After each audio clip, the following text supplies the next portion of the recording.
time. I appreciate everybody coming and devoting some time tonight to expand our knowledge. And what's the Bible say? Any man like wisdom and ask for it?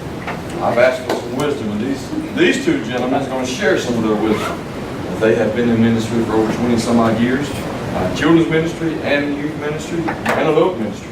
So they've seen a lot of things in their years. And I appreciate them taking the time to come and share with us some things that we need to know and gain experience in, so that we can have a better children's department and team. And even with our connection bridge going forward, beginning February 18th in our groups there. So let's just open up with prayer. Father, we thank you tonight. Lord, thank you for a wonderful day today, Lord. We just ask your blessings upon this tonight. We ask you, Lord, to impart wisdom and guidance for us, Lord, and upon us in Jesus' name, Lord. We just thank you for Tim and Marcy, Lord, giving their time and their wisdom and knowledge. In Jesus' name we pray. Amen. Now I'll turn it over to Tim and his wife, Marcy. Good evening. How are y'all tonight? Good. Man, your pastor has a radio voice, does he not? Sure in the TV face. Do what? Sure in the TV face. Thank y'all for having us. We're excited to be here. I promise you, it looks like there's a lot of material there, but we're gonna go through it pretty fast, okay? We may not get through it all, but we're gonna cover this tonight's youth and children leadership training. And just before we get started, let's go around the room. Y'all know what y'all do, but I don't have a clue what any of you do, okay? Just to give you a little background about Marcy and I, we are U.S. missionaries with the Assemblies of God to children and children's leaders. And we go around to different churches and train like we're doing tonight, and help to raise the ministry level and the vision level of children's ministry, youth ministry, and to reach the next generation for Jesus. And so this is our heart. This is what we made a career change 2 years ago, and at age 50, how many knows a career change is a little difficult? So that's what we did. We resigned our church of 22 years as children's pastors, and I was the church administrator and bookkeeper and chief bottle washer, whatever else needed to be done. And so we were there for 22 years at New Life in Westover, right on the other side of Chelsea, with Pastor David Wooten there. So that's a little bit about us. We live in Chelsea. We're neighbors to you all. And so thank you for having us. Thank you for coming out on a weeknight and putting up with us talking for a little while. So we're going to start right here. And just tell me your name and what ministry you work in. My name is Crystal, and I work with the preschoolers upstairs. Great. Erin, I work with preschoolers. Wanda and I've been working with preschoolers. Good. Deborah in Children's Ministry. Chris and Children's Ministry. Mary in Children's Ministry. Keith in Children's Ministry. Good. Jump over here to this front table. Davy Johnson, I've been working with the children. Good. Patsy, when I have been a children's minister for about 30 years, which I've never been back in the teacher. Good. So Good. I'm excited. I don't do nothing. I'm a board member. Okay. On the back. Josh, I work with children's and youth. Good. Janice, I help with the band ministry, and I'll be teaching 7th, 8th, 9th graders. Good. Jessica, I work with the youth ministry. Cindy Foster, I work with preschool. Courtney, children's and Okay. Back corner. I'm just a chauffeur. Jesse, youth ministry. Great. Well, I hope you get something out of tonight. I've had a little tickle in my throat. It's not that I'm sick. I've had like a little cough for about a week, so I'm not contagious, I promise, okay? But I try to start every session off by reading a piece that a guy by the name of Roger Fields wrote a long time ago. I have it, when I had an office, I have a bedroom as an office now, but when I had an office, I had it on a plaque on the wall, and it's just something that describes us doing ministry. It's our heart. It's why we do what we do, and I hope tonight that's what what you're going to come away with, is a calling on your life. Tonight we're going to talk and we're going to focus everything towards children and youth. Tomorrow night's going to be more about vision and leadership and fellowship. How many knows we got to follow before we can lead? And so that's what we're going to talk about tomorrow. But this piece is called The Calling, and it's by Roger Fields. He is a children's minister from Kentucky. If you do not have a handout, if you would get a handout and just kind of fill it out, they're on the table right back there with a pen, and it just keeps everybody kind of engaged if you have to write every now and then. So that keeps you awake, because I may get boring up here at times, okay? So here we go, The Calling by Roger Fields. It says, I'm a minister. I minister to the largest mission field in the world. I minister to children. My calling is sure, my challenge is big, my vision is clear. My desire is strong, my influence is eternal, my impact is critical. My values are solid, my faith is tough, my mission is urgent. My purpose is unmistakable, my direction is forward, and my heart is genuine. My strength is supernatural, my reward is promised, and my God is real. In a world of cynicism, I offer hope. In a world of confusion, I offer truth. In a world of immorality, I offer values. In a world of neglect, I offer attention. In a world of abuse, I offer safety. In a world of ridicule, I offer affirmation. In a world of division, I offer reconciliation. In a world of bitterness, I offer forgiveness. In a world of sin, I offer salvation. In a world of hate, I offer God's love. I refuse to be dismayed, disengaged, disgruntled, discouraged, or distracted. Neither will I look back, stand back, fall back, go back, or sit back. I do not need applause, flattery, adulation, prestige, stature, or veneration. I don't have time for business as usual, mediocre standards, small thinking, outdated methods, normal expectations, average results, or ordinary ideas, petty disputes, or low vision. I will not give up, give in, bail out, lay down, turn over, quit, or surrender. I'll pray when things look bad. I'll pray when things look good. I'll move forward when others stand still. I will trust God when obstacles arise, and I will work when the task is overwhelming. I will get up when I fall down. My calling is to boys and girls. It's a calling to reach boys and girls from their house. Too serious to be taken lightly, too urgent to be postponed, too vital to be ignored, too relevant to be overlooked, too significant to be trivialized, too eternal to be fleeting, and too passionate to be quenched. I know my mission. I know my challenge. I know my limitations and my weaknesses, my fears and my problems. But I know my God. Let others get the praise, let the church get the blessing, and let God get the glory. I'm a minister. I minister to children. This is who I am. This is what I do. That's our heart. I ran across this years ago, and it just kind of tells our heart and what we've invested our life in. Marcia and I have been doing children's ministry for 30 years. Over 30 years. We took full-time position back in 1987. It was our first full-time position as children's pastor. And of course, Marcy came out of children's church as a 12-year-old, and then they put her back in children's church to be a helper. So she's been there all her life. And so that's our heart. That's what we do. We have two children. One's a youth pastor in South Alabama. One's a children's pastor over on the other side of Birmingham. And so we love doing ministry. We love church. We believe church is plan A. There is no plan B. Okay? There is no plan B. God's plan is the church. And so that if that's plan A, then that's our job to make it succeed. I want you to think for a second about your calling. About your calling. Are you doing what God's called you to do, or are you just filling the spot?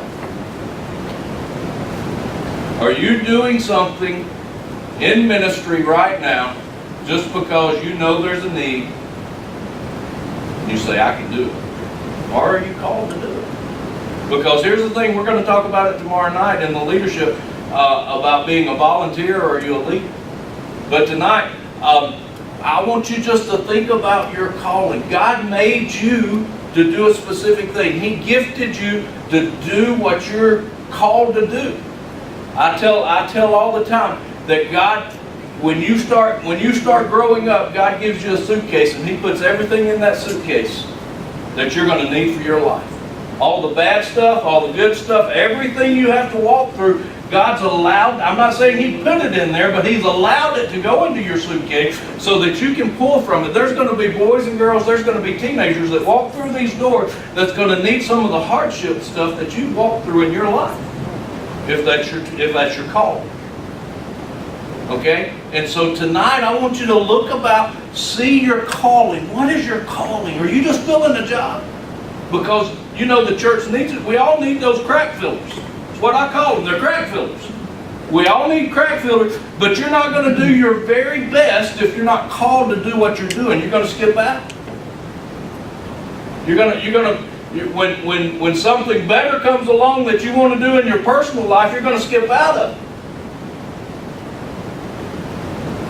Okay? But if you're called to it, if you're going to, I'm here. I'm going to be here. Okay, I know vacation's fine, all of that. I'm not saying that, but I'm saying when you're doing what God's called you to do, they can't keep you out of the doors because it's your passion. It's what you want. And so that's what we're going to talk about for a little bit. A calling changes everything. Are you doing what God's called you to do? Or are you just filling a spot? I want you to think about that. We're going to do some introspection tonight. A calling changes everything. Number one, it gives you purpose/drive. Everything that comes up on the screen that's in capital letters, that's the fill in the blank word, okay? A calling changes everything. It gives you purpose and a drive. When you don't feel like studying, going to the service or the meeting, you still have a purpose, you have a drive, because you know that's what you're supposed to do. Okay? And so that's the first thing is it gives you a purpose, it gives you a drive to do what you know you're called to do. Number two, it gives you clear vision. A calling gives you direction and keeps you on task of what you know, you know where you're supposed to be. When you have a calling, you have a vision, you have a clear understanding. This is what I'm supposed to do. This is where I'm headed. This is where we're going in ministry. And you know what you're supposed to do because it's your calling. You know, hey, I can't skip out of church because I've committed to it. We're going to talk about commitment a lot tonight. We're going to talk about things that may pressure that commitment at times. Okay? But when you have your calling and you're operating in your call, you have clear vision. You know what you're supposed to do. I know everybody in here works a job besides the church, right? So that's automatic. I mean, knows ministry, it doesn't matter what you do, ministry is full time. You may do something else, but ministry is full time. Because that's your calling.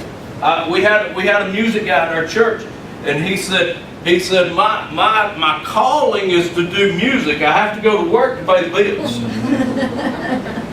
and so, but he knew that was his calling. He was driven. He'd come to the sanctuary and just sit in there and play, get lost in God's Spirit because that's who he was.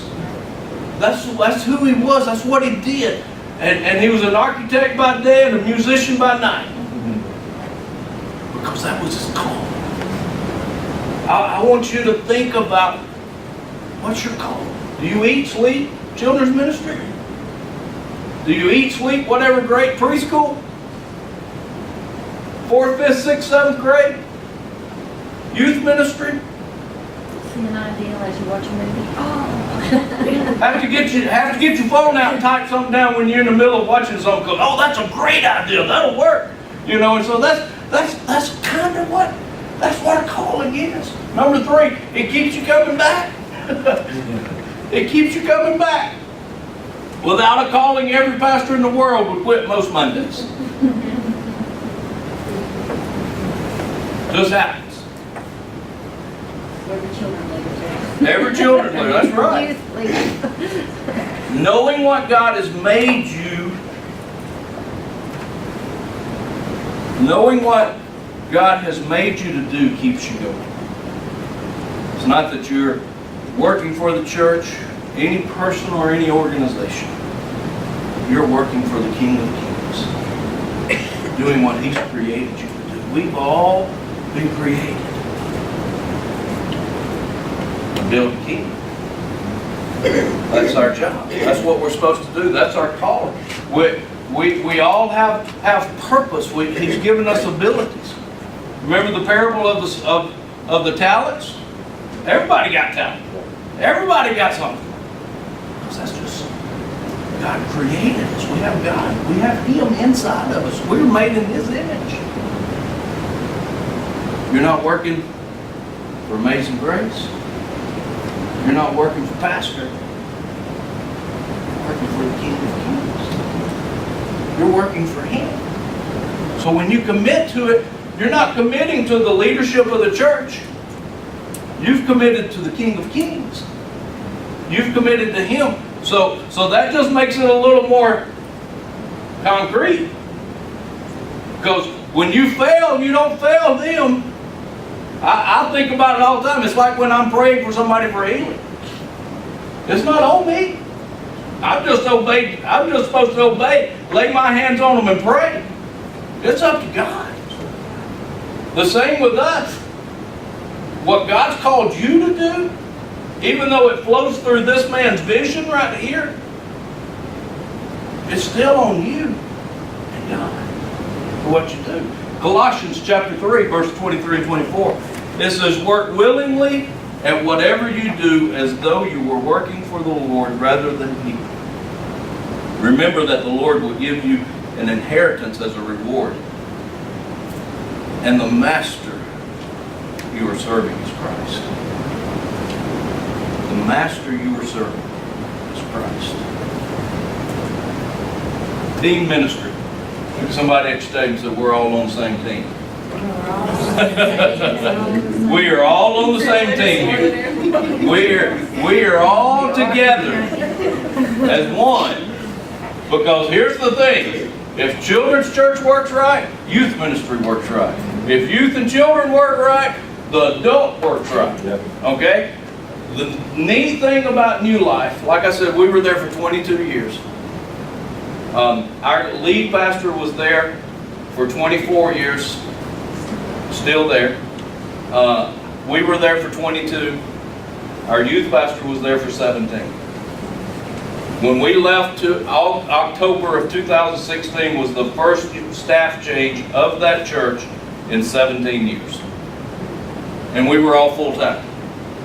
Okay, that was our job. And so, the one thing that kept us together is team. We worked together. When it was a children's function, the youth pastor was there. When it was a youth function and we could help in some way, we were there. If it was a church function, everybody showed up. Okay? That's just the way it was. I know that may be a small mentality, small church mentality, but that's the way you grow the kingdom. It's because it's team. It's because it's a team function. We work together. Pastor Matt, our youth pastor, we've traveled for the last 25 years during the summer doing kids crusades and stuff like that. Now we're gone every weekend, but back then we were gone during the summertime a lot, on the weekends and through the first part of the week. But we always worked the calendar so that if they had youth functions, I didn't schedule stuff around the youth functions because our teenagers needed to go be there instead of traveling with us. So we were just a team. And so we didn't compete with one another. Because here's the thing. When one succeeds, you all succeed. If children's ministry is succeeding, it makes it easier job for the youth pastor.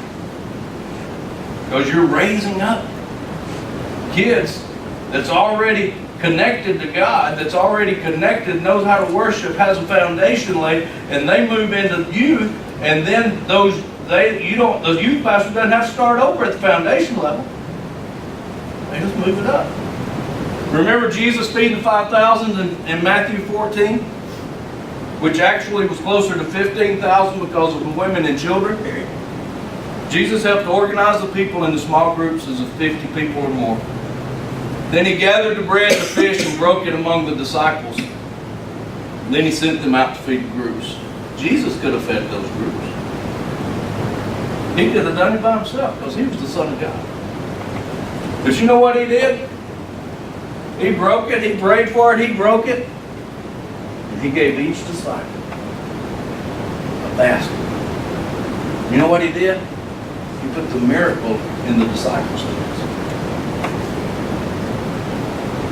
He put the miracle in the disciples' hands because every time they would distribute the fish and the bread, it was not of Jesus' hands, it was of the disciples' hands that miracle was taking place. And so every Wednesday, every Sunday, whenever you work, whenever you teach your class, the miracle is not in his hands or her hands, it's in your hands. It's in your hands. When you, whatever you do, whether it's preschool, whether it's youth, whether it's those 4th and 5th, 6th grade boys that you want to beat your head up against the wall. You know, the miracle is in your hands. But Jesus could have done it himself. He could have done the miracle himself, but he gave it to the disciples because they were a team. He was showing team ministry. And that's what we are. It's what you are. We're a team. Does that make sense? Let's move on. Team. Together, everyone accomplishes more. When we don't work together, we don't accomplish that much. But when we work together as a functioning body, as a functioning team, we accomplish more. Let me show you this little video.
Three virtues that'll make or break your leadership team.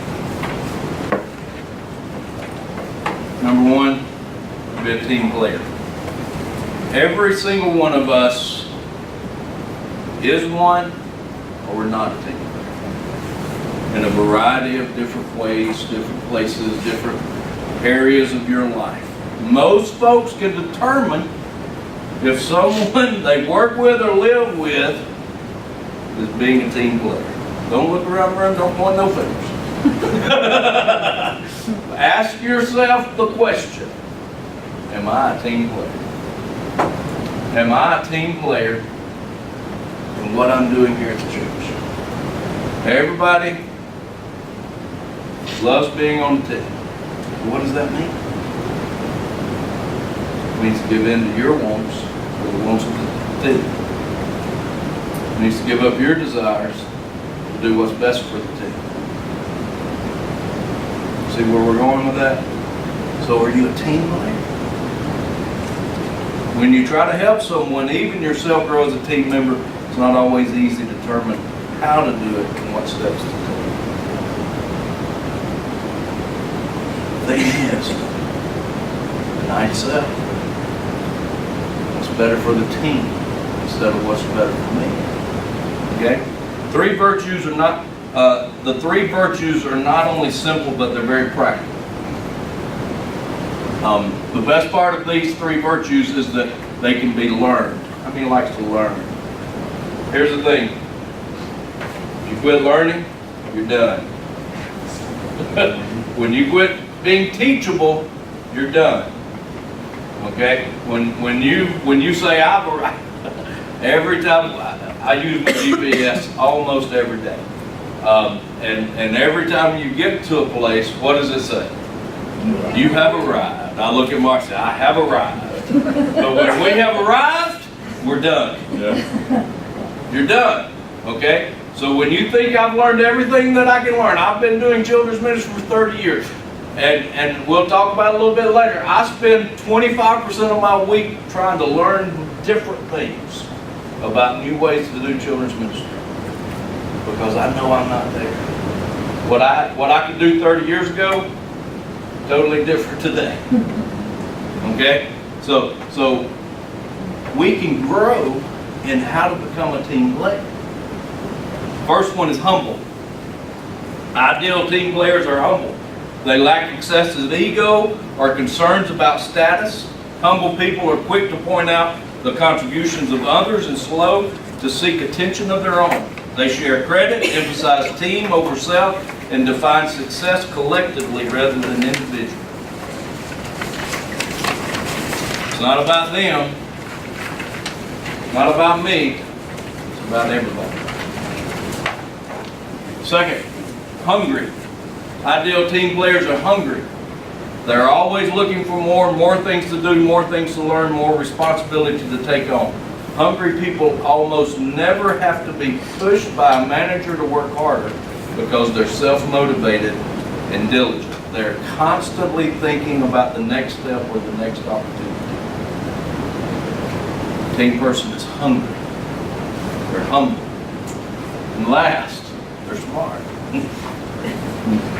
People smart. Ideal players, team players are smart. They have common sense about people.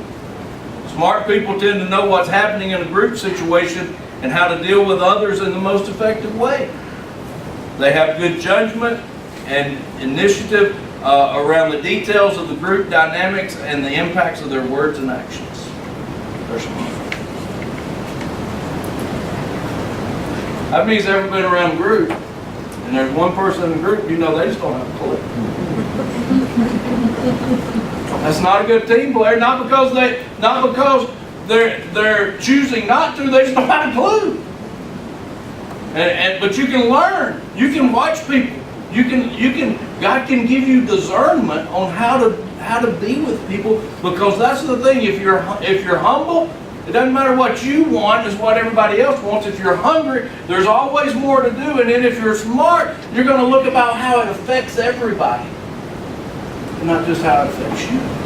And so those three, where they overlap is the ideal team player. You got humble, hungry, and smart. When they overlap, that's the ideal team player right there. And that's what we need to strive to be. And if you're not one of those, that's for prayer and asking God. It's not, oh, I'm bad in this. It means you get to grow in that. Right. You got to quit looking at it as something that you can't do and see that it's something you can do. You're just purposeful at conquering your weak area. And He'll show you if you ask. Right. You must have all three to be a true disciple, be a true team player. Here's the thing. If a person is hungry and smart, but's not humble, you can imagine what happens. They can get the job done, but they burn the bridges. They may come across as fake, too good for you, and though initially they make a lot of friends loudly and easily, They come across as overconfident and as a result have a hard time working with people. The next thing is, if a person is smart and humble but not hungry, they're the life of the party. They're fun to be around, fun to talk with, but soon you begin to wonder, why are they even here? Why are they even here? They just do enough work to get by. They leave as soon as they can, take breaks all the time, pass off work overall, just don't go after it. Their non-work becomes very noticeable. And then if a person is hungry and humble but not smart, then they really push hard to do all they can, but they aren't able to work well with others. They keep their nose to the grind but have to work hard to connect relationally, or worse yet, come across as uncaring, mean, intolerant. For this kind of work, other people are a nuisance. And so you got to have authority. You got to have authority to do and be a team player. And that's what we're all after. One class is not more important than the other. Okay? One class. Now, Sunday morning, what do y'all have? We don't have any classes at the moment. Beginning of February the 18th, we start our Sunday morning classes. Okay. And so that's when the age groups, kids, Sunday school classes, and then on Wednesdays, y'all have. Kids classes, youth classes, and adult classes. Okay. And those are large group gatherings, small group gatherings, like age groups are very broad. Okay. And now, did you do that on Sunday morning as well? Or is it just? Sunday mornings, all our ages 5 to 12 are all together. I was thinking So, that's yeah, what we had talked We have about children's earlier. church Yes. Sunday morning, 5 to 12. Wednesday nights, we break the children's church into two groups of 5 to 9 and then 10 to 12. And then youth is, We have two classes. We have 13 to 15, or 16, and then 17 to 20. very good. Well, that's where we're moving into. Youth children's ministry. How to communicate so kids want to listen. We have problems with the kids listening in class. We have a 3-year-old, 4-year-old. 3 and 4 year olds, yeah. And I want to say to that, to the teachers to that, so many times you think they don't really understand. They understand love and they understand acceptance. You have some of the most important moments. If a child does not feel welcome, even at this age, they have a negative idea when they think of church. So even your rough and rowdy, screaming kid, whatever, it's just as important to constantly put into them because you want them to feel accepted. That makes children's ministry easier and that makes youth ministry easier. If the first concepts of church is I'm loved and they miss me when I'm not here. And then they do learn those Bible stories. It's pretty amazing. Now, sometimes it's funny to watch them retell them, but for instance, we had one little boy that they did the Palm Sunday, and then we said, okay, so why? Jesus was God. Why did he let them crucify him? And he raised his hand, he says, because this donkey wasn't fast enough. So, but it's fun, but at the exact same time, you need to realize that people don't put a lot of stock into that age. If they feel accepted, they normally want to always come to church. So. You gotta build that foundation. That's what it's all about. Building that foundation from the time they walk in the door. To let them know that they're loved and they're cared for. No matter how hard-headed they are. Because that's the thing, how many knows there's hard-headed? Can I tell you, the most hard-headed ones are usually the ones that don't know how to receive love. That's usually the case.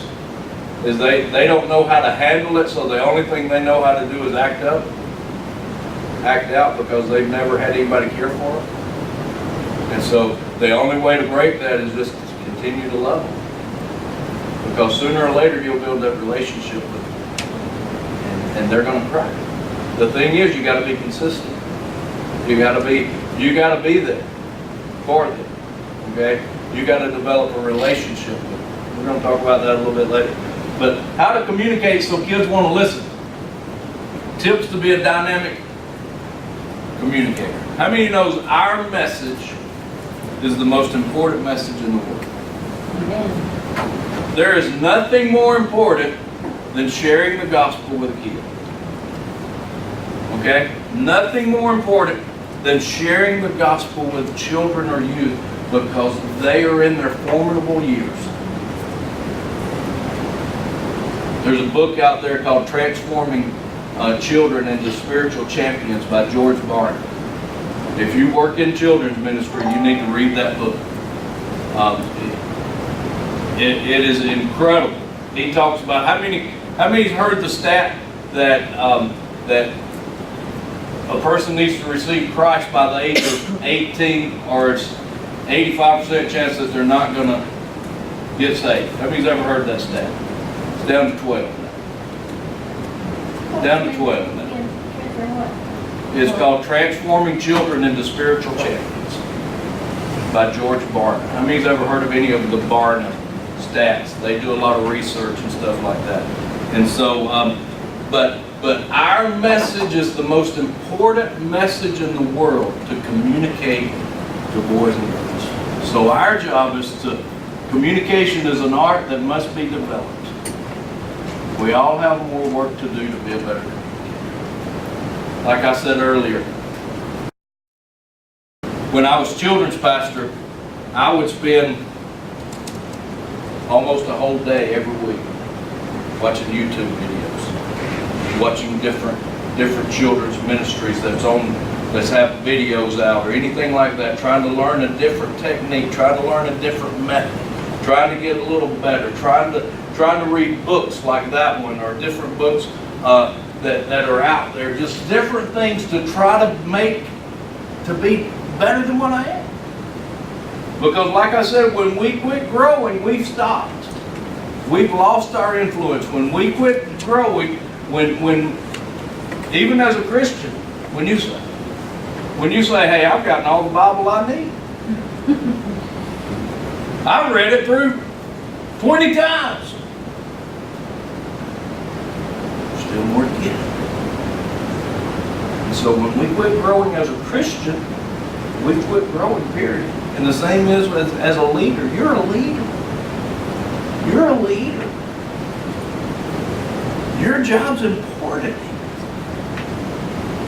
It's your job can change somebody's destiny. Your job, your class, can change someone's destiny. That's how important it is. That's why we have to develop ourselves, to get everything we can, because what we have is the most important message that they'll ever hear. It'll change whether they go to heaven or not. Don't we want to put our best foot forward? We want to be prepared every time we walk into that class. We want to be read up and studied and do whatever we can do the best of our ability to be ready to handle those hard-headed kids, to handle those that don't know how to receive love, to those that want to talk all the time, whatever it is. We got to be ready for it. And so, communication is an art that can be developed. Number 2, communicating the gospel starts with passion. It starts with passion for God's word. You gotta have it. If you don't know who you're teaching about, how you gonna teach it? You gotta know.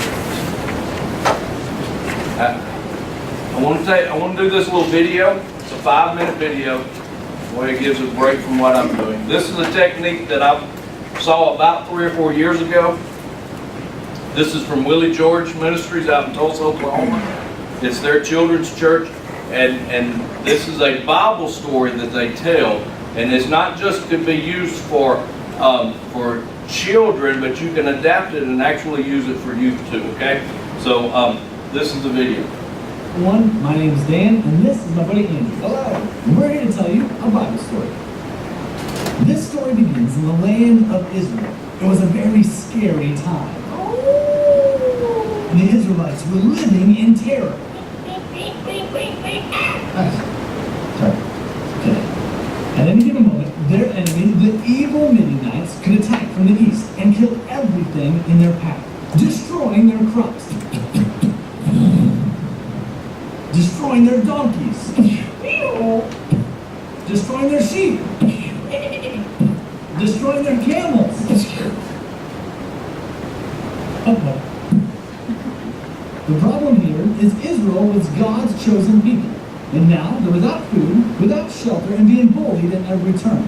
But God had a plan, and that plan involved a man named Gideon. Gideon was chosen by God to defeat the evil Midianites. But Gideon was not chosen for his skill with the sword, or his muscular physique. It's impressive. Or his dashing good looks. Like that guy. Yeah, thanks, man. Yeah. But God knew that Gideon was the right man for the job.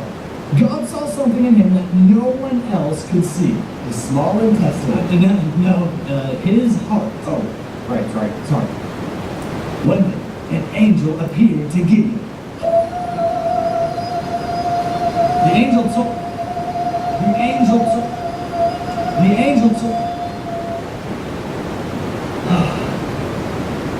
Sorry, that's a big angel.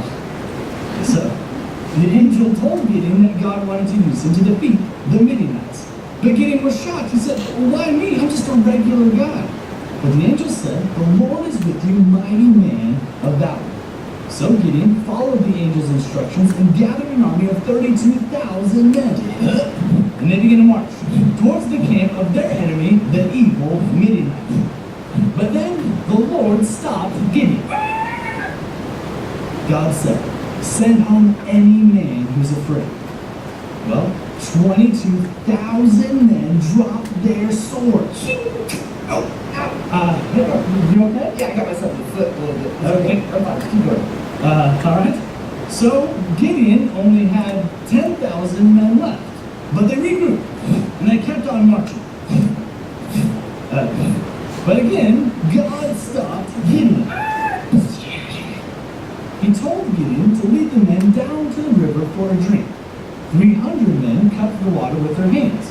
The rest of the men got down on their knees, stuck their faces in the water, and slurped. Wow. You alright? I think I smell a fish. What? Oh, that's salty. So God told Gideon to send those men home. Okay, good. I think you didn't go to the hospital. So now, Gideon is going to face 135,000 Midianites with just 300 men? Wait a minute, why isn't Gideon afraid? Tell you what, let's rewind back to when the angel first spoke to Gideon. In the beginning, God created the heavens and the earth. Okay, no, Andrew, hang on, that's like too far back, that's like the very beginning of the Bible. Let's go fast forward just like a little bit. Sorry, you got it. I saw a beast with 7 heads and 7 crowns. Okay, no, hang on. That's like the Revelation, that's like the end of the Bible. Let's go back to Old Testament, please. Old Testament, you got it. Like a cluster of grapes. Okay, no, let's get out of there. Okay, so Verse 7, please. The Lord is with you, mighty man of valor. Okay, that's it. The angel called Gideon a mighty man of valor. Even though Gideon didn't feel like he was anything special, he chose not to listen to his feelings. Instead, he believed what God said about him, that he was a mighty man of valor. And it was time to act out God's plan. So one night, while the Midianites were sleeping, Gideon and his men quietly surrounded the camp. In one hand, each man held a torch, covered in a clay pot. In the other hand, a trumpet. Then, in the middle of the night, Gideon gave the signal. They broke the clay pot, held the torches high, sounded the trumpet, and shouted for the sword of the Lord and Gideon. What did he say? The Midianites sprang out of the bed, grabbed their swords, and totally panicked. They just started fighting. In their confusion, they started killing each other. Ow, ow. I'll get the paint and space out. It is still actually amazing as the Midianites completely destroyed themselves.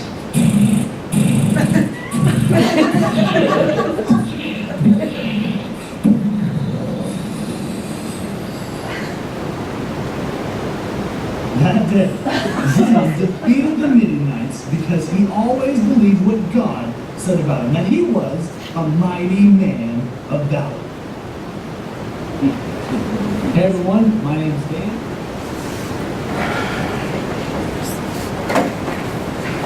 If you've got somebody talented enough to make all those sound effects, that's a great way to tell a Bible story. Is that not a neat way to do that? And you just have to find different ways to do it. And to communicate the message that we have. We're going to take a break, about a 3 to 5 minute break. Some of y'all been drinking water and stuff. You probably need to go to the restroom and stretch your legs, and then we'll come back together and finish up, okay? So, excited to be here with you all. Let's move on. Tips for teaching in your ministry.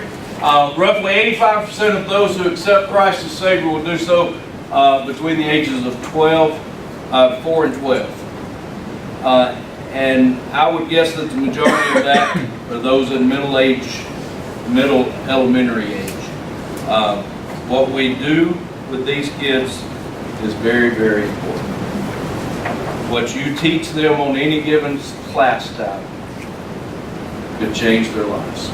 And if you see a recurring theme of what I am saying, that's because I want you to walk away with that.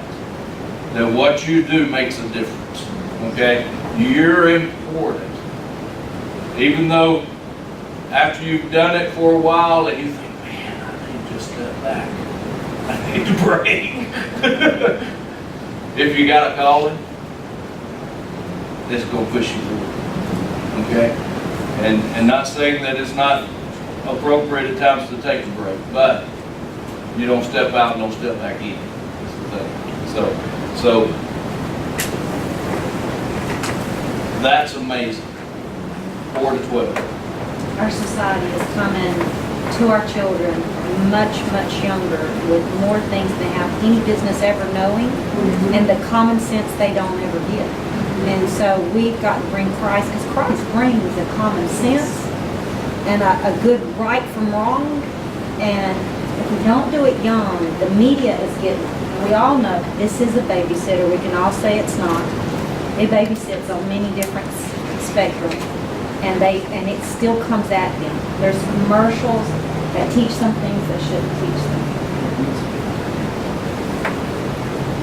them. Marcia and I were youth pastors at both churches we were at when we first went there, and what we were doing in youth ministry 25 years ago is now what we do in kids ministry.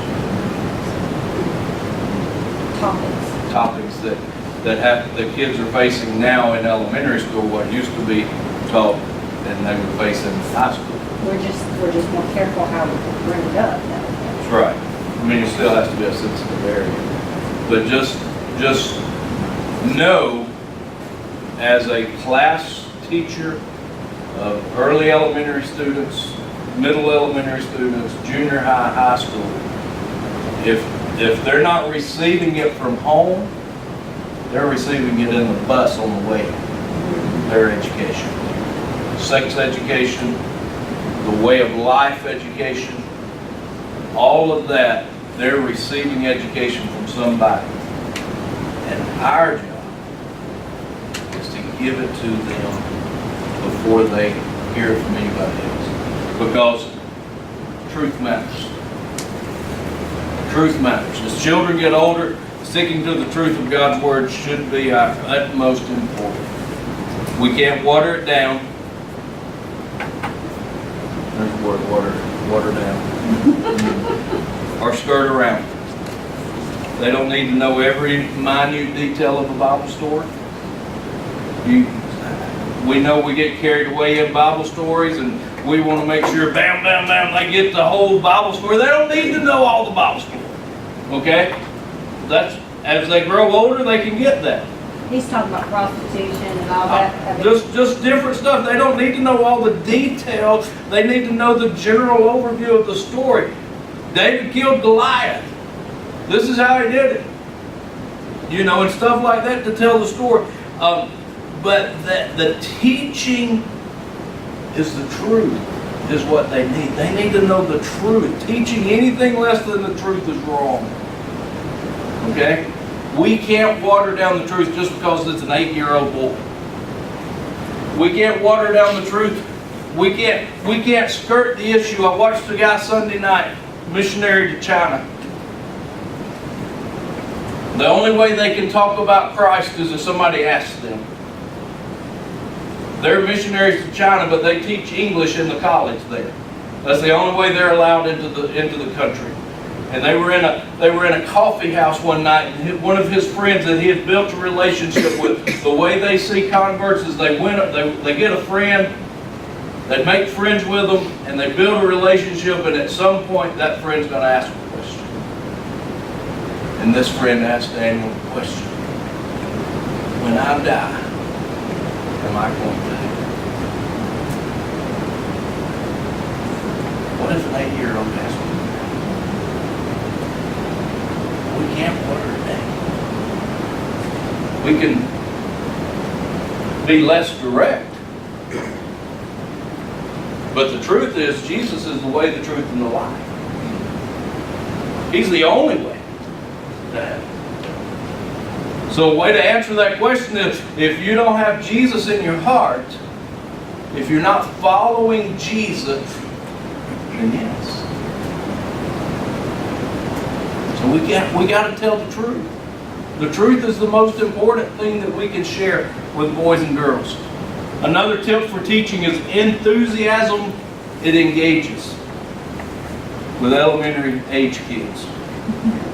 If you don't believe us, try teaching them without it. You can go in there and sit down like a knot on a log. They're not going to receive it. But if you're hyper and get up and make it fun, eye contact, all of that stuff, they're going to enjoy it. They're going to have a good time. And if you're not excited about what you're teaching, they're not going to be excited either. If you're not excited about what you're teaching, they're not going to be excited. So you have to know what you're teaching so that you can be excited about it. Application. The stories of the real life Bible heroes are fantastic for elementary age kids, or for you. They're every bit as good as today's movies, if you engage them correctly. But they're just stories if we don't add real and relevant application to what they're doing. Just getting a story is not going to change. But when you tell that story and then you relate that to how that can help them through life, the kids should be able to walk away with the answer, how can I apply this at home or at school this week?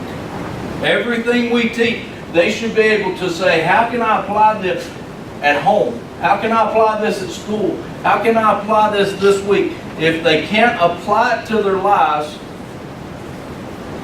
then it's not much more relevant than the movies they're watching. It's just another good story. We got to make the Bible come alive. Just like that little Bible story did. We got to help them to engage with it, to be enthusiastic about what they're learning. And then involvement solidifies. Real learning doesn't happen by just being told. How many can tell me what pastor preached on Sunday? Sometimes the pastor can't even tell you because he's already pastor started studying the next thing. Praise matters. No wasted praise. No wasted praise. Here's the thing. When we just sit and listen, we don't gather that. We lose 85% of what we hear. But if we're involved in it, we keep a lot more. We retain. And so if we're involved, real learning doesn't happen just by being told. Teaching, even showing kids the truth doesn't make it simple. But teach them through involvement. That's what'll drive it home. That's what will get them there. Teaching through activity, object lessons, involvement, and a lesson is a way to get them involved. Getting them up, acting out the story with them. Getting them involved in doing something personally to help solidify what you've taught them. Give them something to do. How many likes homework? Nobody likes homework. But guess what? When we do the homework, it solidifies it in our lives. Just like with David and Goliath. How did David conquer Goliath?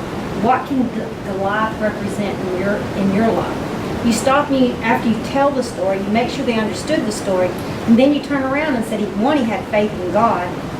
He knew to stand up for God and do what God's word says. Two, God gave him the strength. And then you ask them, what's something that's been bothering you need God to give you strength for? You let them recognize that a problem is a Goliath. And that you trust. And what does God say to that problem? Well, then you have to pray and listen to him. And it's pretty, you think children will not understand that? I have seen kids, I'm about to get on, and I feel the Holy Spirit go, psh, psh.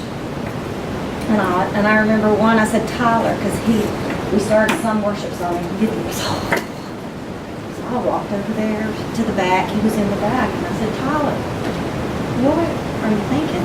I was about to get on to him. When we sung this song, I knew I messed up at home. I knew I wasn't doing this, and this. And I was like, ooh.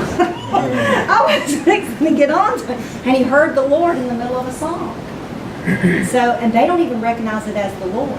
And then I said, you know who told you that? The Holy Spirit. That's what he sounds like. And that's a teaching point. And that's what you got to do. You got to break the story down. Ask God to help you break the story down. Because each child needs another part of it. And God will reveal it when you pray with him and pray your word to reveal it to him. Fun rules. Fun rules. If kids aren't experiencing fun in your ministry, then chances are that they aren't experiencing a life-changing. God designed kids to laugh, to play, and to have fun. It's who they are. Why on earth would we try and teach them without the element of fun? Here's another little nugget. If you aren't having fun, then the kids probably won't. I'm not saying chaos. But I'm saying... And sometimes there's organized chaos. That's what I'm saying, coordinated chaos. You come into one of our services and say, who is in control? Because we're going to have a good time. We're going to have fun, but everything points to something. Everything points to something from start to finish. There's a point that's had. We try to do all of the songs that we sing to whatever our foundational point is for that day. Everything we do tries to get to that one point. And that's but we all have to have fun. You gotta have games. You gotta have the worst teaching space in America is a classroom. Because we've been told to sit them down at a desk and teach them. And that's not what they were made to do. Our son, who's 27 now, there's a program called Junior Bible Quiz. It's a 1st through 6th grade ministry where it's like Scholar Bowl, where you learn material and you quote it back and stuff like that. There's competition. Competition, all of that. We would work with him every day trying to get him to memorize these questions, memorize the scripture, and we'd make him sit there. Of course, we homeschooled. And so we'd sit there and we'd try to get him. We had this recliner chair that ran around in circles, it turned. And one day he got in that chair with his book, put his leg on the ground, and for 5 minutes he sat there and spun and learned more in that 5 minutes than he learned all of it. Some kids just learn that way. Now, Marcy, if there's any activity going on, she can't hear nothing. I can't think anything. Whoop, That's right, because everything's going on. So there's different learning ways. Okay, I'm not saying that it's not. There's time for quiet teaching, but it can still be fun. It can still be fun. We're going to talk about that if I don't keep talking about other things. Class communication, group communication. Number one, when teaching the lesson or telling the Bible story, have your Bible in your hand. I always have my Bible up here, and I don't see my backpack. It just reiterates, pretend this is my Bible.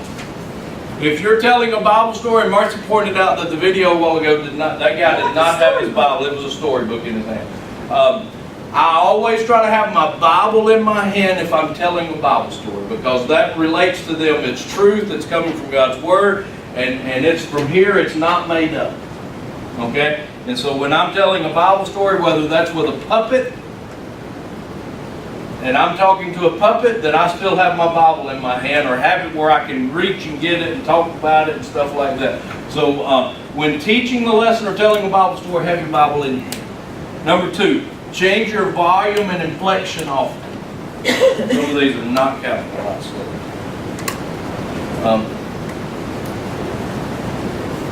Who wants to listen to somebody monotone all day? Number three, don't use a script. Don't use a script. Be prepared. Learn your material. Nobody. What if Pastor got up and read his message on Sunday morning? Would you want to listen to it? Would it be engaging to you? Even if it's a story that's in your lesson, learn it so that you can tell it instead of read it.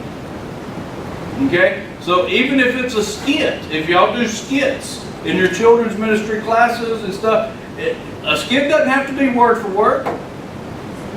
It's in essence of what you're trying to do. You just want the main point to get across to them. So even with a script, just be prepared. That means you got to study it beforehand. Means you got to be ready before you get there. And so just we don't want to be read to. You know, except you go to bed. What do? When you put your kids to bed, you read to them. Why? Because it puts them to sleep. So when you lose point eye made. contact, you normally lose the attention when you lose eye contact. That's another thing that this does. It doesn't say you mean it and you know it. You're doing this just like putting something up. They're trying to pay attention to you and something. There's a wall between you. When you eye contact, that kid that's been pinching everybody can see you can see them, and they kind of sit there and quit. So you want to teach that way. Number 4 is use large hand motions. Make it bigger in life. Make it bigger in life. And that's not his way. Yeah, I'm an introverted person most of the time. Unless I'm in front of kids or doing what God's called me to do. But use large hand motions. Get bigger in life. I tell all the time with like points in children's church. Points are free. Give out all you can. Doesn't cost you a thing. Instead of giving 100 points, give 100,000 points. They're free. Didn't cost you nothing. You just have to add zeros onto it. So just make it bigger than life. Everything in children's ministry, youth ministry, the more the better. Okay? So use bigger hand motions. Number 5, when possible, use stories, not just facts. I mean, I'm a fact guy. Okay? I'm a fact guy. I'm a stat guy. I love statistics. But who gets drawn in by a story? Everybody gets drawn in by a story. It's what Jesus used when he taught. Was stories. Was parables. Number 6, avoid baby talk. A 5-year-old don't want to be a baby. Even though he's still a little one. A 12-year-old really don't want to be talking like a baby. A middle school guy really don't want to be talking like a baby. So avoid that. I mean, moms, and this is more moms than it is dads, okay? More women than men's side. You just want to, that's just your way to break the ice sometimes, is to have that baby talk. But avoid it at all costs. Number 7, 3 words. Energy, energy, energy. Energy, energy, energy. Fake it till you make it. Die when you If get you feel bad that day, suck it up and do it. Okay? That's your calling. We're moving back to our calling. You may feel bad as you can, but I can guarantee you Jesus is going to help you get through it. Okay? Jesus is going to help you get through it. I can guarantee you your pastor's preached sick before. Now, if you're running a fever, stay home. Yeah, we don't want it. Throwing up, stay home. But energy, I tell all the time, I tell our workers all the time, I'm 52 years old. I can't jump and talk like I used to. I'm fat and overweight and I can't do it anymore. My jumping, it consists of this now. Heel to toe. Heel to toe. Okay? That way I can talk after the song. Or I'm sucking wind over on the side. Okay? And so I tell our teenagers all the time, I tell all of our workers, I said, you're the energy. You're the energy in the group. Okay? And that's what we have to have, is the energy. And number 8 is use technology to help set the mood. If whatever that is, technology doesn't have to be video, doesn't have to be iPad. It can be a CD player in your room set up with some music going as they're coming in. It can be videos. When we do kids services and it's a kids crusade, we have Dude Perfect videos going. How many's ever heard of Dude Perfect? It's a group on YouTube. They're Christian and they do trick shots of anything and everything, of different things, and we put it up there and they watch them shoot, breaking world records with basketballs. They do all kinds of stuff, and it's with Christian music in the background. Okay? They don't talk about They don't Christ, talk about but when Christ. they go places, they're a witness. They actually have a Nickelodeon show now. They're so popular. But they started out on YouTube. And so just use technology of any kind. And then number 9, use relevant and up-to-date examples.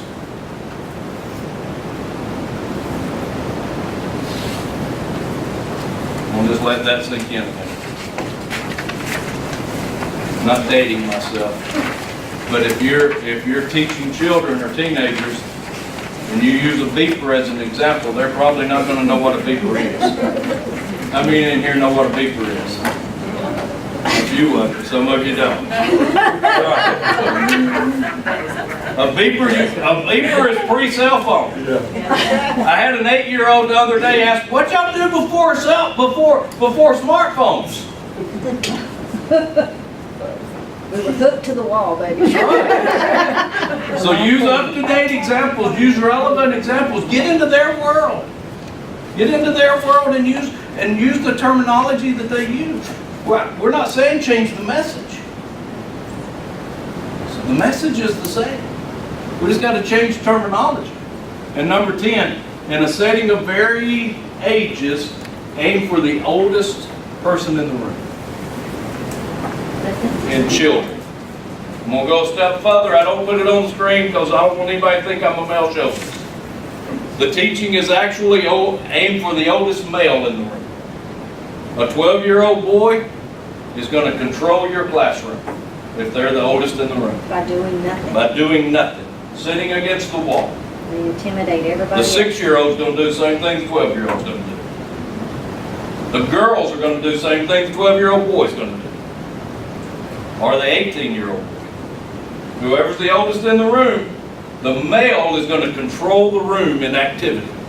So you want to gear everything to them. I'm not saying go down.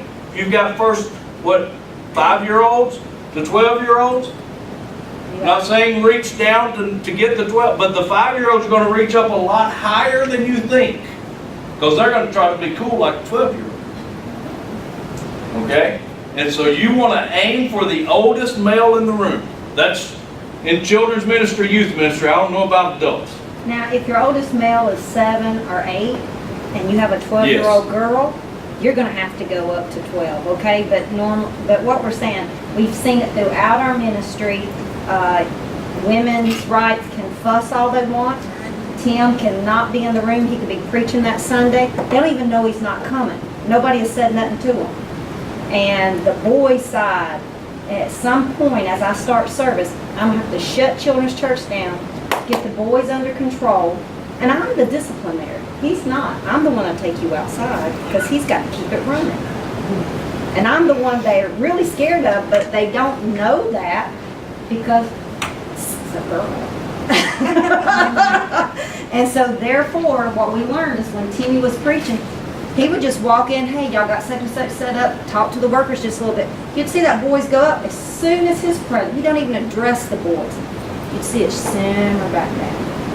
And it's a God-given role, and women can fuss about it if they want to, but you work with children long enough, you better go with what works. So, aim for the oldest in the room. Communicating kids one-on-one. Number one is to get down on eye level. It means you're important. When you're speaking to a kid and you can't get down on one knee to look at them eyeball to eyeball, just bend down or whatever you have to do. Sit down in a chair so that you're eyeball to eyeball with them. If you're wanting to communicate one-on-one with them, you want to engage them so that you're looking directly at them and you're talking to them one-on-one. It means, hey, you're important. It means you're important. I want to share time with you. So number one is to get out on eye level. Number two is to make sure you always greet the kids before the parents. When you're I don't know if y'all have a check-in system. I don't know what that looks like in this church or even in youth ministry. When you greet the kids before you greet the parents, especially if they're guests, you're saying to that parent, your children are important to us as a church. And then once you greet the kids, introduce yourself to them, or if it's a kid that comes every Sunday, and you have that check-in system, you greet that kid, you're telling that parent, hey, that person loves my kids. Okay, and then you greet the parents. But always attempt to greet the kids first. Number three, give kids your full attention when they're talking. I know. Every church has 15 of them. They just can't shut up. They just won't talk. Constantly. We had a little boy Sunday night at the church we were at. His name was Gabriel. I remembered him from camp. And out of 300 kids. But I come in the door and he said, I know you! I mean, just like that. And he talked to me for 30 minutes. While he's greeting I'm greeting everybody. I'm like, hold on just a second. I'd talk to somebody or I'd be setting up our missions table or whatever. But he was standing right there. And I'm not saying don't do your work. Give them your full attention and then say, hey buddy, I really need to do this. Okay? They'll talk while you do it. They'll just stand there. But that's the thing. You give them your full attention because you want to get to know them. Here's the thing that I want you to walk away with tonight. You want to minister to a kid?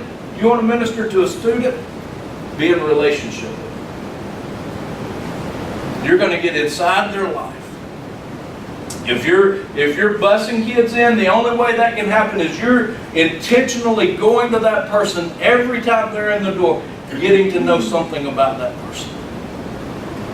Building that relationship. They're not going to take discipline from somebody they're not in relationship. It used to be in our day and time, but not no more. Authority is out the window. Okay? They don't obey just because you're an adult anymore. Okay? The only way this happens is if one-on-one relationship, you get inside that kid's world. Let's get him to know them. How did your game go? Tell me about You know, if they play a sport, if they play something, that's, man, did you win your ball game? What time did you play? You know, how many baskets did you hit? And if you can show up from time to time, even just once a year, I mean, our children's church got large and we tried to show up to everybody's game once a year, you know, and that can get expensive. But if you divide it, you have multi-workers and y'all purposefully divide the kids, it's tolerable. They will receive from you, you know, because you care. Even if you showed up once, they almost felt like you came all the time. It's unreal. I've only been there once. You know. Discipline problems happen because we're not in relationship. Okay? They don't want to disappoint you when they know that you will. That's right. And being in relationships is showing love. And showing them, and it's got to be consistent. Yeah, it's got to be consistent. So, number 4, listen twice as much as you talk. Learn about their life. You get inside their world.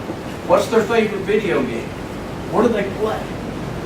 What grade are they in? What's their favorite subject in school? Things like that. And the only way that happens is if you listen more than you talk. During the beginning of services, that time frame while kids are coming in, students are coming in, and service hadn't started yet, that's the time to build those relationships. That's the time to build that time together so you get to learn who they are. Number 5, take every question and prayer request serious.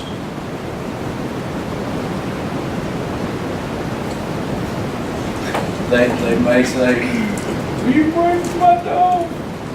And as they're talking, he died 3 years ago. We get that one. We get that. Pray for my fish, my daddy flushed it down the toilet. Yeah. You know, they're gonna, out of one Sunday, ask prayer for that, and the next Sunday they may come back and say, hey, my mom and dad's fighting. Will you pray for them? My mom got arrested. I That's went right. to Granny's. I had to move into Granny's house because mom got arrested. She's in jail again. It happens. So take every question and prayer seriously. On the stupid ones, if you take them for real, they'll trust you when things are close That's right. to their heart. That they're not being silly. If you make them feel silly, then when the real items come up, they'll push it down. Because Satan wants them to feel they're silly. That's right. Everybody's going to have a bad day. Going to be those days in children's church and youth that nothing works. You set the computer up, nothing works. Music Worked goes 5 minutes wired. ago. There, it's working perfect till everybody got in here, okay? Everybody has a bad day. About like this little fellow right here.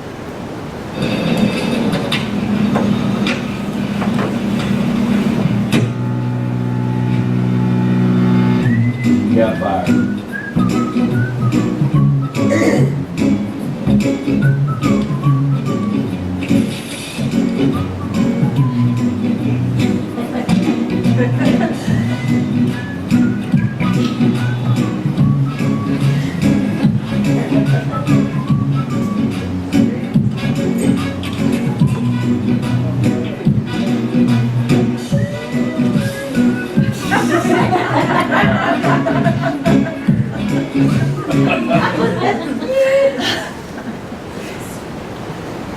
Gonna be those days. When nothing goes right.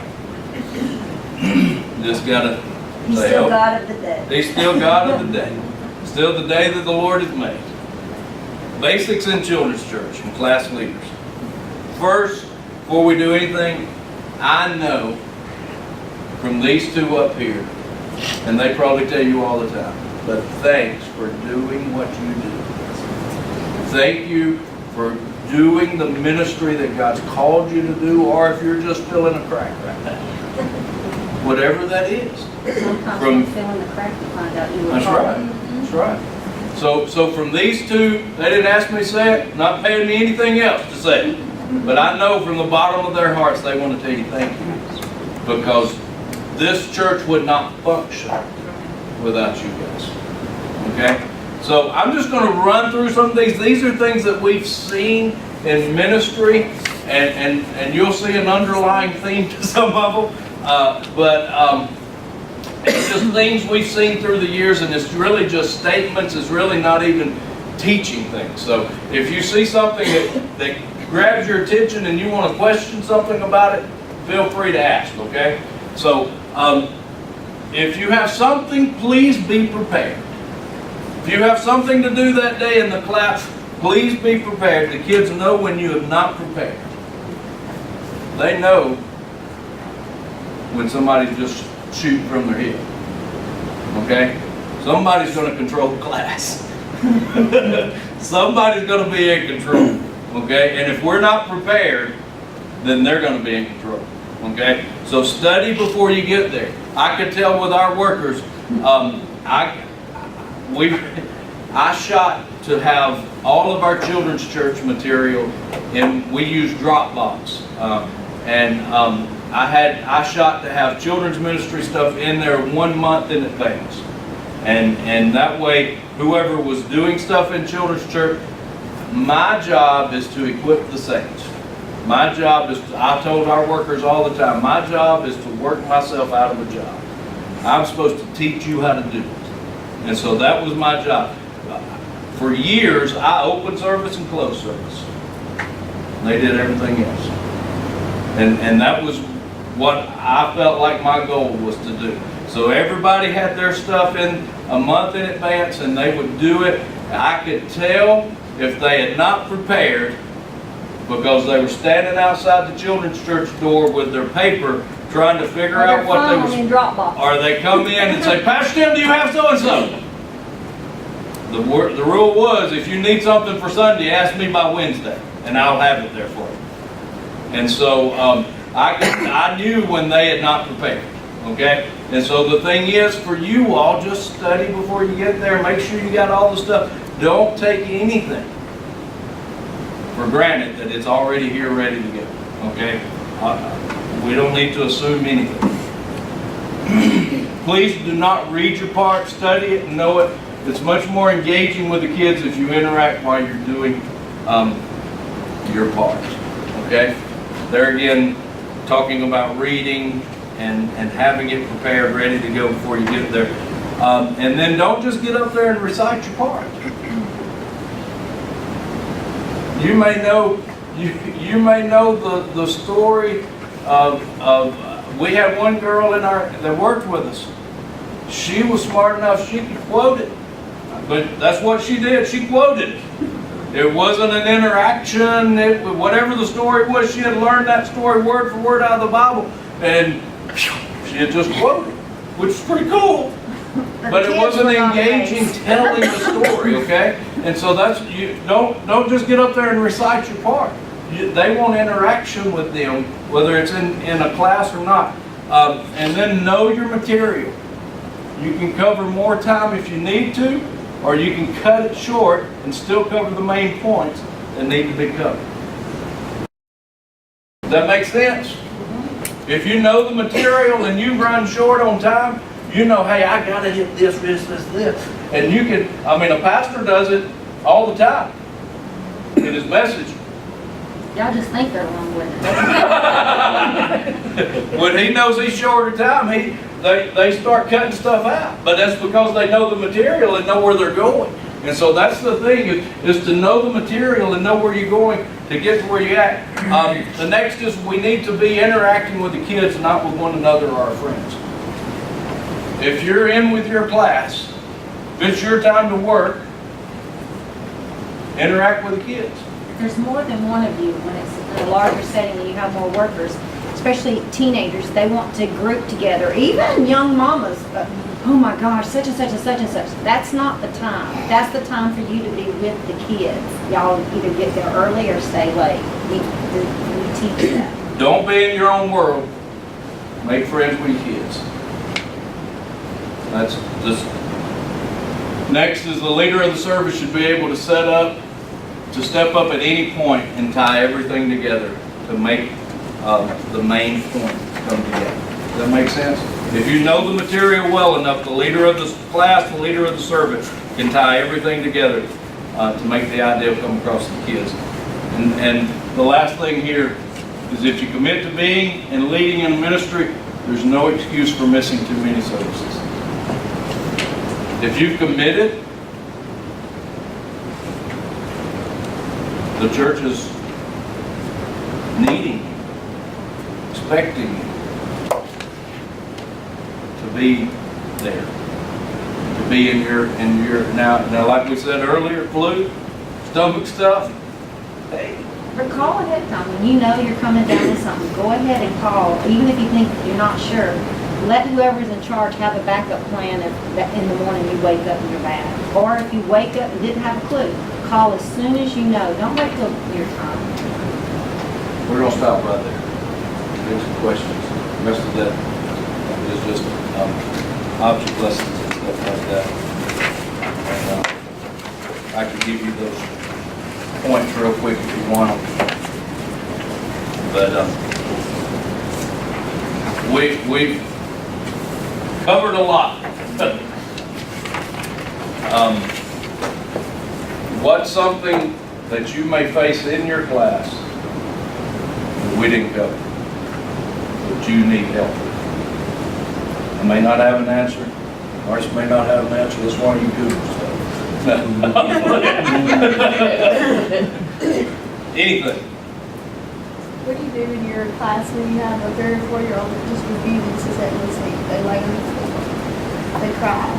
And then you let them do that, but then your other kids are like, we want to lay on the floor because we have one little girl who... If they can be quiet and lay on the floor, then let them lay on the floor. We have one in children's church, and we just let him. If we've learned, if we just try not to make him do it or do anything, if we just let him play in the corner of the room, doing his own thing, flailing, and I mean, he's 9, 10. Well, in our class, though. You know, and I just tell the other kids, sometimes the other kids will point it out, and we say, well, you know, he's quiet, let's focus on us. Yeah. And try that. Sure, That's and that what might they- shows more discipline than anything. Well, the other one. It gets everybody else stirred up. Yeah, they're 3 and 4, so they're like, why is that one Right. doing that? Well, in the past, when I do that age group, do y'all only have one teacher or is there more than one teacher with the group? I'm like, We have one teacher and then like a helper. So there's 2 adults or 2.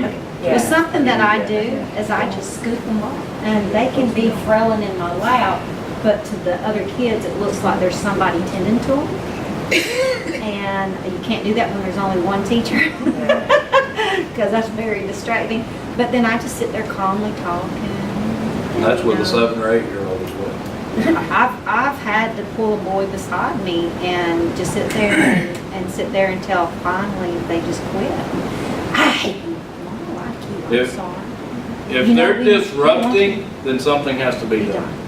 But if they're, like we had 2 autistic children in our children's church, and they would sit off, one would come in, get up under a table, and she was perfectly content right there as long as she had an iPad or a tablet. But when she went home, she redid all the children's church. Right. She was listening. Though she was on her little iPad. You know, Yeah. every now and then you'd have to go turn that down. Because she But- really wanted attention then, so, you know, you'd have to go do something. But that's how she learned. But her sister, on the other hand, was a yeller and a frailer. And Start running. they start running, so. Nobody learn in that environment. We had to take her out. And that was because- my job, you know, and then every now and then an older worker would come help. If I had a character or I did a puppet or something, Tim would send them out, Marcia's gonna need help. But everything was okay with the parents. That's the thing. You have to okay that with the parents because, and then I didn't go through any safety stuff. I usually cover some of that. That's You important. can't be alone with a kid, Not anymore. okay? That is, you can't be in a closed room with a kid by yourself You gotta have that door open. because that is a lawsuit waiting to happen, accusations that can destroy you. And children children just want their way, and they'll swear to their dying day, no, she did do that, no, she did do that, no, she did do that. And sometimes it is the truth, and other times it's a lie, because they don't want to get in trouble. That's right. They've done And- built it up so much they can't go back. And they're not going back. But if it's a disciplinary issue that disrupts the class, something has to be done about it, because we go back to our message is the most important in the world. We can't let one kid disrupt the class from everybody else hearing. Whether that's to say you go sit in the corner, you go sit outside the door right there, whatever that But is. you never leave them unattended. You don't leave them unattended, but you put somebody out there with them, or you ask an elder or a board member to come, and they sit with them outside the door, whatever it takes, because you don't want to disrupt The main the teaching. thing, the main thing is I really have never set a kid in a corner. I put a chair in the back and I put a chair beside them. And most of the time they're wanting attention, you remove the attention. You don't let them where anybody can see them in the peripheral vision, and you remove them to the back. Now they're gonna do this. That's just attitude. They'll wear themselves out after a while. You know, and I'll go, well, I'm sorry you feel bad, but as soon as you can behave, I want you to get back up there. You know, and I've had kids tell me over and over that they hated me. They I hate church. Well, we love you. You know? And you don't force a hug, you don't force, but you reaffirm, I'm sorry you really feel that way, but I can't let somebody treat you that way, so I can't let you treat somebody that way. You stay calm, even though they're spitting out venom, and it keeps coming up, you bring it back down, and you ask God to help you to say the wording. Normally, this is my best kid when I've won him over, and it's normally a him. It's normally not a she. She's, well, they just like to flare up and be dramatic and they blow away. But he's got something to pick with you. And then after a while, he loves you and you've won him over. I don't accept the behavior, but I accept you. That's what you're getting across. And there The again, behavior is wrong, but you are loved. and there again, most of the time it's because they've not ever received the love that they really need. I had one little boy that constantly said, I'm bad, I'm bad, I'm bad. And he would have to sit in my lap. He's a little one. And I'd say, no, you're good. You're Miss Larson's good. You're this way. After a while, one Sunday he comes and he gets in trouble so he can sit in my lap. And he turns around and he puts his hands on my face and he goes, I'm only good. But he did whatever I needed him to do. I don't know how your classes are set up, so I don't know anything, but just some observations that Marcia and I have seen. If you do children's church or an older elementary group, age group, the best scenario that we've seen is to have chairs in the rooms, not to just say, oh, we're going to sit on the floor, because then you lose total control. Okay, Everybody's feet go to sleep, even little kids. everybody. You They're know. going to lean out, and then they're going to start, oh, I Then they're gonna lay down, and then they're gonna start hitting the person next to them. We did a kids crusade at a church this past year. The reason they took, and it was in their sanctuary, they took all the chairs out because they couldn't fit all the kids in there. And so, but it was the most chaotic thing that we had done in a long time, because we had to assign spots for people to sit, adults to sit in the floor to take care of that row. Even though they were sitting in the floor, we still had them in rows, because that was the only way we could We had to give control them leg room because their feet are going to go to sleep sitting there. So they're So- going to have to stretch them out. The If- adults are dying. If you, I don't know how your children's church set up, stuff like that. This church says, oh, we just sit in the floor all the time. Well, I'm like, woo. And that's and the kids would just get up and run. All of a sudden Oh, you yeah. see one shoot up. Wow! I'm like, woo! There we go. So, Ding ding. We have chairs. okay. Now, if you want to Preschool, move to a section yeah. and then come back to a chair, there's nothing that you just can't You have. want movement, Yeah. okay? You don't want them just sitting there for ever how long y'all been sitting here already. You know? This is not good teaching environment. Anything else? Any other comments, questions? Well, I'll say this, and I mean, we've had it both ways because we've done children's ministry for a long time. And there's been times where we had good dynamic services and you just get burnt out doing the same thing. It's just repetition over and over. And just like you said, you have to carve out the time to find new stuff and to, you know, and sometimes that's easier said than done. Yes. But for the most part, if you are able to provide the services to the kids that do engage them, that are dynamic, that get their attention, you're going to have very few behavioral problems. With the preschoolers, the child that is being the difficult, if you can find a way to revolve and just get them to do it, then everybody else is going to follow. So if it is, and this is just from my experience working with, with that age group, if you're having trouble with, I don't know, if it's, well, we'll say Jordan, since that's your child, and I'm not really talking about your No, child, it's fine. okay? Okay? Sometimes No, not she's- really. Sometimes he's the problem. Okay? It's hard to So get if it's you. Jordan, but you know that, okay, every time Jordan has a hard time, sitting for story time, Jordan, do you want to be our leader today? And guess what? We're gonna go out on a boat, and you are gonna you're gonna have the row. So you row the boat and let the children row the boat around the room or whatever, but put her in some type of leadership of that. And then you sit down on the boat and you've got your, whatever you're doing, whatever imagination thing you're doing to tell your story. I'm in a mountain, whatever it is. That's Right. Your strong-willed children, if you win them to the Lord, they're normally your preachers and your missionaries. All of them, but I had the hardest time in children's church of preachers and missionaries. You want to plan. If your service is an hour, you want to plan for an hour and 15 minutes. If you're going 2 hours, like I knew it was an hour and a half, hour and 40 minutes, something like that. I'll plan 2 hours. Okay? Just because something may go quicker than it needs to.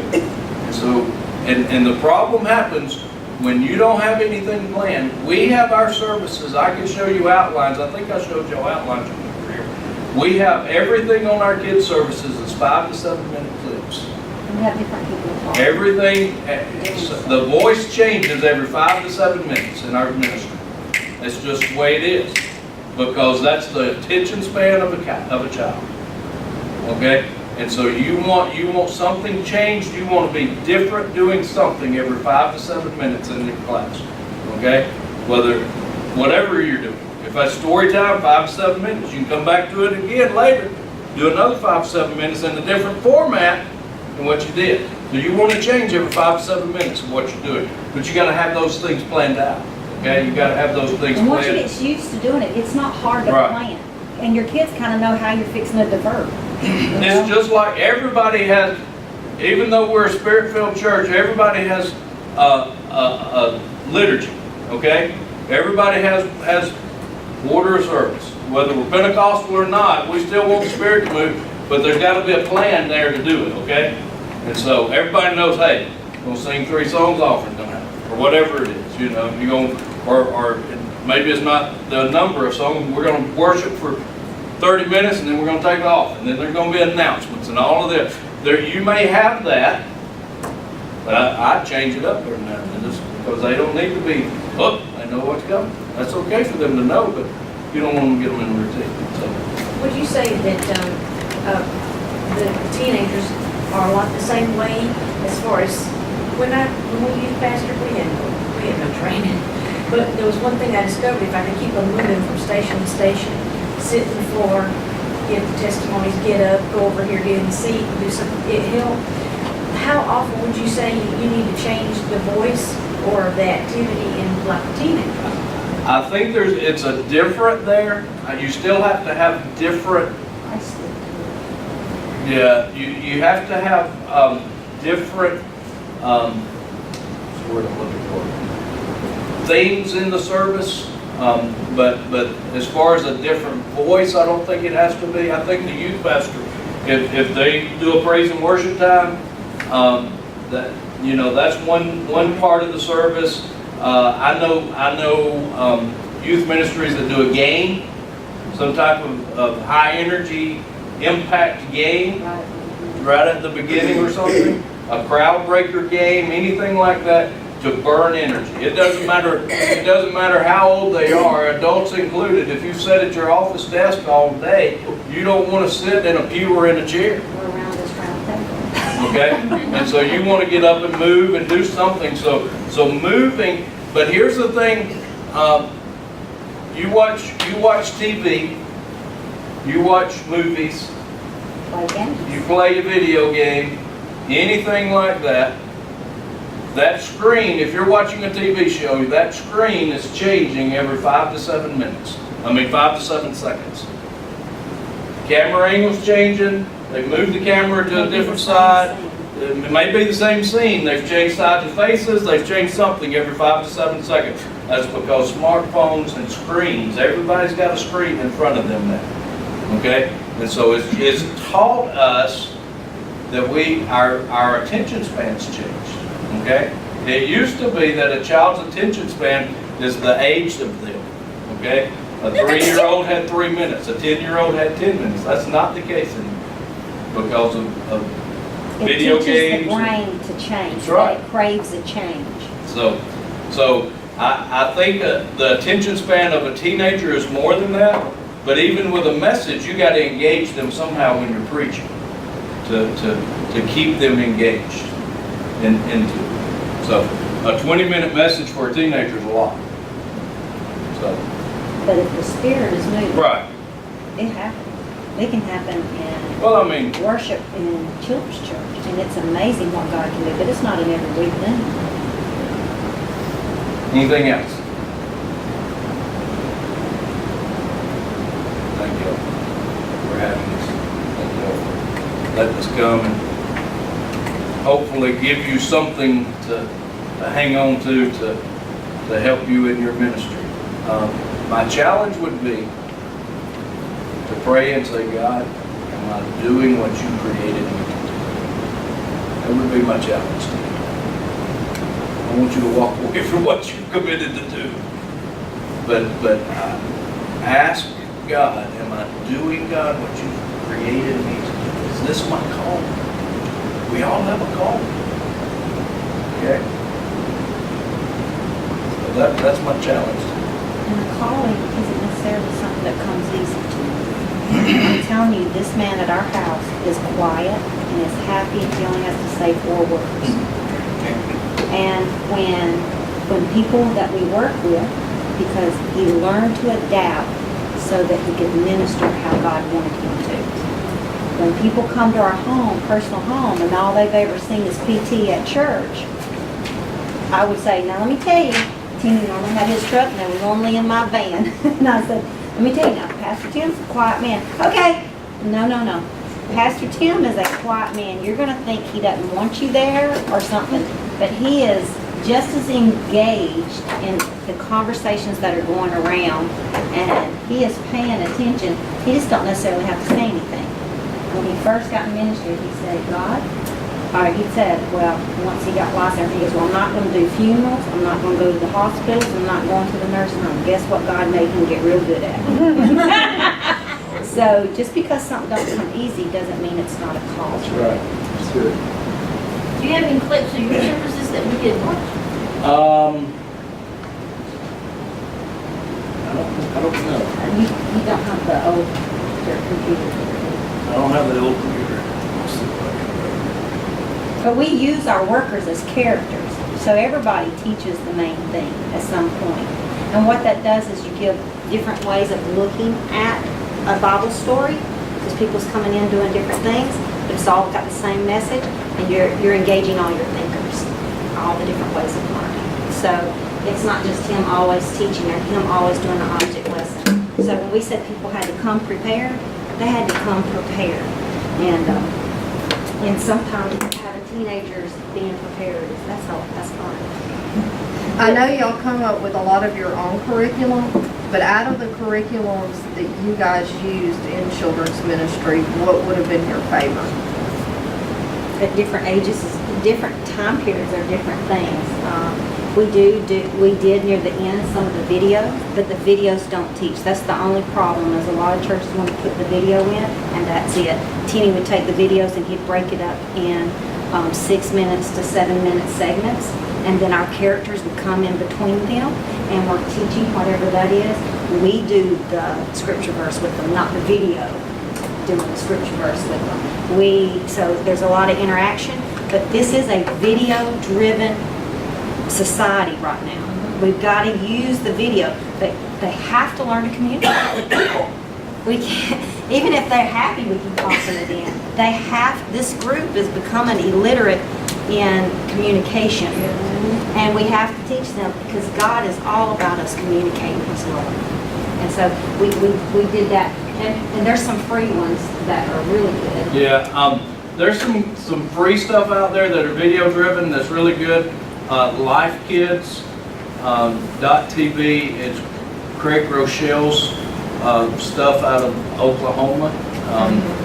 But I can get with y'all later and show Well, you. you had gave me a couple of different ones. I was just curious as to what was y'all's favorite, the best curriculum that you use. And when I say curriculum, I mean curriculum in a book, because what works best for us has always been to have everybody have their book, a binder of 3 months of curriculum out, so that they can just go and pull that. We can pull it. We can all be on the same. You know what I'm saying? I think y'all use Radiant Life, Sunday school stuff, or you have in the past. It's now called My Healthy Church is the website. They came out with some great, they're called faith cases, and that's probably the best stuff that I've seen recently. Our favorite out of that one is Fruits of the Spirit. Fruits of the Spirit. Children. Out of all the years that we have taught Fruits of the Spirit, that was the best curriculum on teaching it that I believe that the kids walked away knowing. They come out with all the characters singing the songs and all that. This is not like you can hear us teaching, but this is actually our table video. When we go to churches and set up, we have a missions table talking about our ministry, and this is the video that shows on that, so it gives different clips of different things that we do. And I'll try to help you go through that as tell you what's going on. That's a remote control puppet that sings. That is not our children's church. That's a camp. That's a camp. We did not have that big of a children's church. She's actually singing Let It Go right there. And we were talking about letting the labels go that everybody wants to put on you.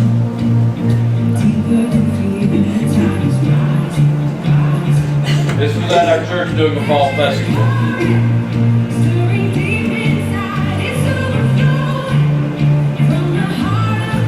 Got dancing gorillas. Spotty is now a children's Spider-Man. pastor, just in case y'all didn't know that. Yeah. These are all our teenagers. Yeah. And that teenager made that Spider-Man suit. Oh, wow. One of his suits actually was used in the original Spider-Man movie. He just showed up in the crowd in it, and they said, "Where did you buy that?" He said, "I made it." They said, "Well, our suit is broken. Can we use yours?" Oh my God. Of course, that's one of our puppet characters that wears me out. Tries to get me off of telling the story and stuff.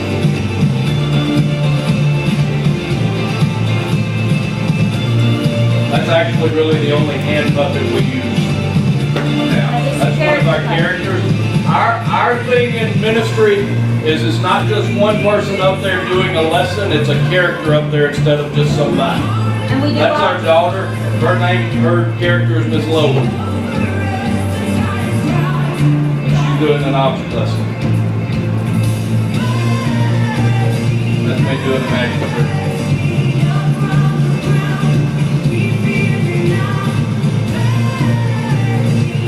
That's at Chelsea Park Elementary at CF Cole. That's a training session like this. There's Felicia again.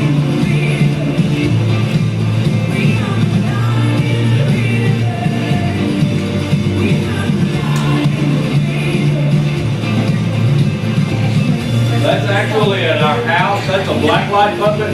That's what we do on Halloween.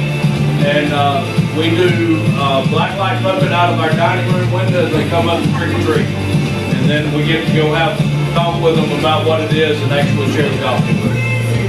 And this is a character that Marcy does.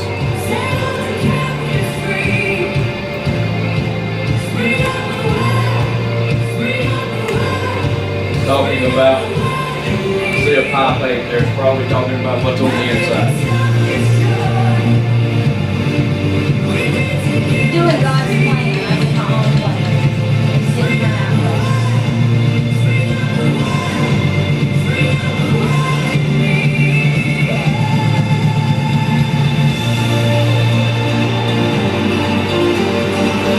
We do black light puppets, and you can see where the black lips right there.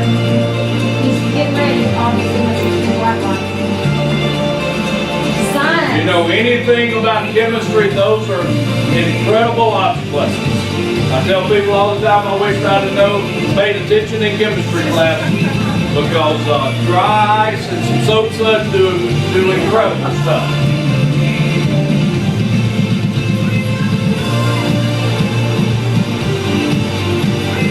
And that's where he goes a lot of the time.